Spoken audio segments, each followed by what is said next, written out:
Hey everybody, welcome to Brick Vault. Today is another LEGO Top 10 MOCs of the Week episode where I show you guys the coolest custom creations I happen to see people building in LEGO throughout this last week. Like always, tons and tons and tons of links are in the description below if you want to check out the designers I'm talking about in this episode. I don't show them in any particular order of best to worst, just a bunch of my favorites. And before we jump in first, I do want to say that Black Friday, Cyber Monday sale is still happening for a few more hours as of the releasing of this video. So if you did want to get high quality LEGO instructions for some absolutely amazing custom creations, check us out at www.brickvault.toys, linked in the description below. So anyways, before we jump into top 10, let's do some honorable mentions. From Marco Gunn, we have this adorable bear. The title is My Name is Betung Borean Sun Bear. There's a bit of an environmental message attached to this particular build. Henjin Quilones built the November Race Day Heat 2. This is with some Microscale Vic Vipers. Ralph Langer has a rather dystopian future-style diorama titled Beneath the Steel Sky, Time for a New Level. Looks like the trash from below is starting to pile up. There's just a lot of O's in this name. It is another Vic Viper sort of style build when you look closely.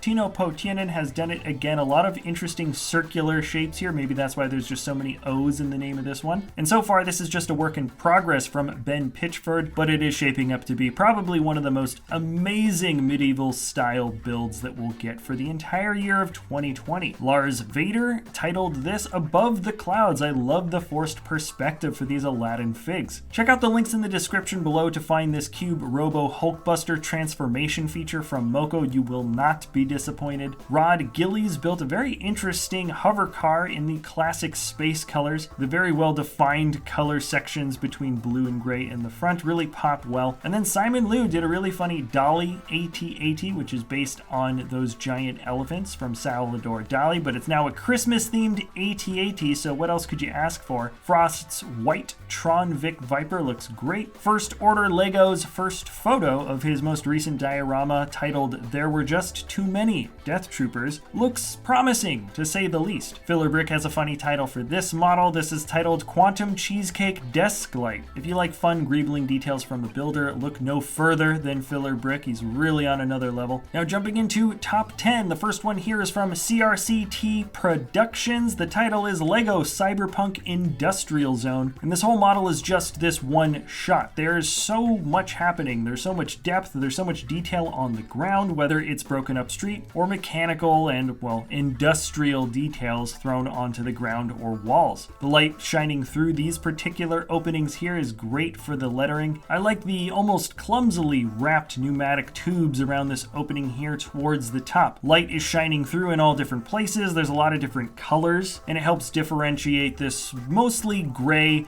and dirty brown dystopian futurescape that we have here. ZetoVince is up next with a Yamaha XT550 classic bike. It looks so incredibly clean and easy to put together here, even though there are some extremely interesting techniques that create the internal structure. It really reminds me of a Honda that I personally used to own, so maybe I'm feeling a little nostalgic here, but this bike is absolutely awesome. The real talent here is making this model look simple and easy, when in fact there is a lot of skill and precision that go into making a shape look as good as this. From gioele Benzoni, this is the Microscale hangar. You can see this is scaled to fit with those tiny little micro figures. One's in the window there. I love the upside down windscreen for that detail. And there's also another one of those guys standing on top of the structure above this mech or robot. The brick built lettering and yellow stripes along the floor give you a really good sense of size as well. And I don't know for sure if this is a mech that's supposed to be imitating something that we've seen from anime or pop culture in the past, but it's just a good looking small size robot with some fun details like the scuba mask as shoulder pauldrons. Next up, here's a build from Daniel Jackson, another Star Wars Christmas theme build. This is probably now my favorite one that I've seen from the season. The title here is The Freemaker's Holiday Workshop. So we have essentially what looks like battle droids working as Santa's elves, or something pretty close to that. And it looks like the normal assembly line of, let's say, those Sentinel droids up at the top are being Christmasified and turned into Christmas-themed versions of those droids. At the end of the assembly line, you can see that they're actually picking up presents and taking them out of the workshop. There's both a design section and testing section in the back, and the broken down vehicles in the corner. Really just everything here just really adds for a wonderful sense of atmosphere. It all feels very busy and pretty joyful considering there aren't really a lot of figures with actual faces in this scene. From Thorsten Bonsch, this is the Hobbit build. This is number 32 out of 43. Particularly, this is a scene from Laketown, and he says that this was inspired from another build from Ralph Langer. They've been doing a lot of Lord of the Rings themed builds. I like the offset 1x1 plates for the stilts at the bottom. The thinness of the deck is captured extremely well. It makes everything look very, very precarious and creaky. There's also some pretty nice architectural details as well. But jumping down to number 5, if you're keeping count, this is from Nathan Proudlove, and it's a Vic Viper, specifically the Vic Viper Q1 Alpha. The consistency seen here for this ship's shapes and color cannot be understated. It is so perfectly round and symmetrical. The layers pop incredibly well, and the level of detail found on this model cannot be understated. The gray bricks sticking out from underneath the dark blue are essentially working as a second layer of brick building, while the white is in fact tiles studded onto the side of the brick. So it's a different technique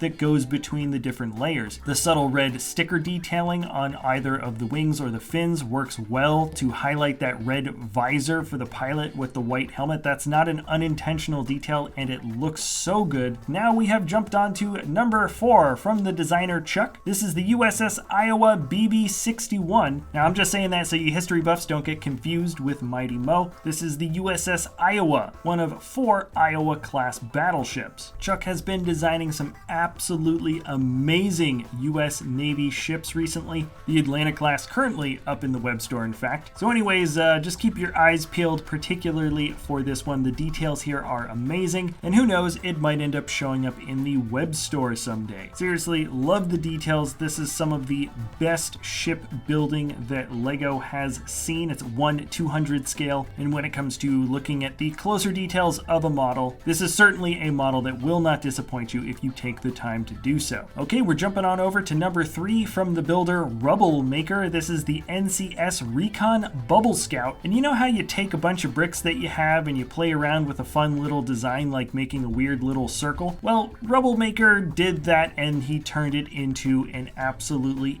epic ship. The half circle that makes up the defining feature in the front is so cleanly put together. It attaches well to the rest of the body. We have a very interesting bubble-like design in the center that makes up the cockpit, and then weird engines and wings and some fun antenna pieces that stick up out of the top that make this ship feel entirely like it's its own beast, which it absolutely is. And it's a model that's really not beholden to much inspiration, I would say, in other particular areas of the sci-fi world. I don't see a Star Wars influence or a Star Trek influence. I don't see it really is just kind of its own fun design that requires both skill and creativity to achieve. Alright, it's been a while since we talked about one of Eero Okkonen's amazing brick-built figs. This one, he says, is actually a sort of blast from the past. This is Bjork, and apparently he designed this figure back in 2019, but the details are, of course, still perfectly excellent enough to talk about right now. It's not a dated model by any means, and in particular, this is the musician wearing her famous swan dress from the Oscars in 2001. I like that the details are good enough here that you can really tell, really looks like a swan is actually wrapped around her neck like this. There's some interesting details for the flowing hair that are made of different tentacle and tooth pieces. The build for the high heel shoes is pretty clever. And of course, the white frill being made of the different tree pieces and the round 2x2 plates makes the dress look and feel, especially from a distance, pretty floofy or fluffy, sort of like how the texture of this dress looked in real life. It's a very, very cool model. Love the style of figure building from this designer. And we have jumped into the last model that we're talking about from this episode from Andreas Lenander. This is titled Roswell 1947. So it's a classic UFO style build, and there's just some really great details to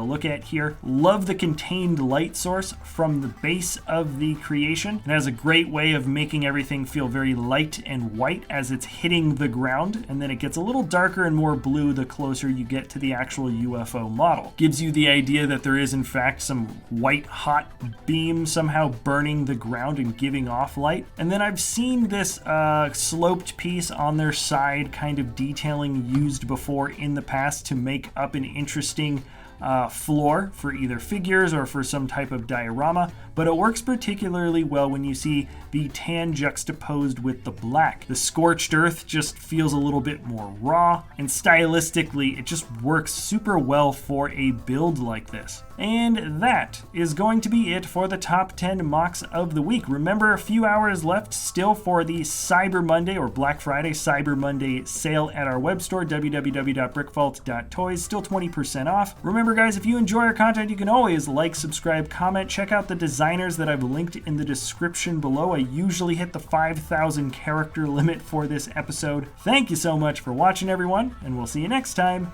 at Brick Vault.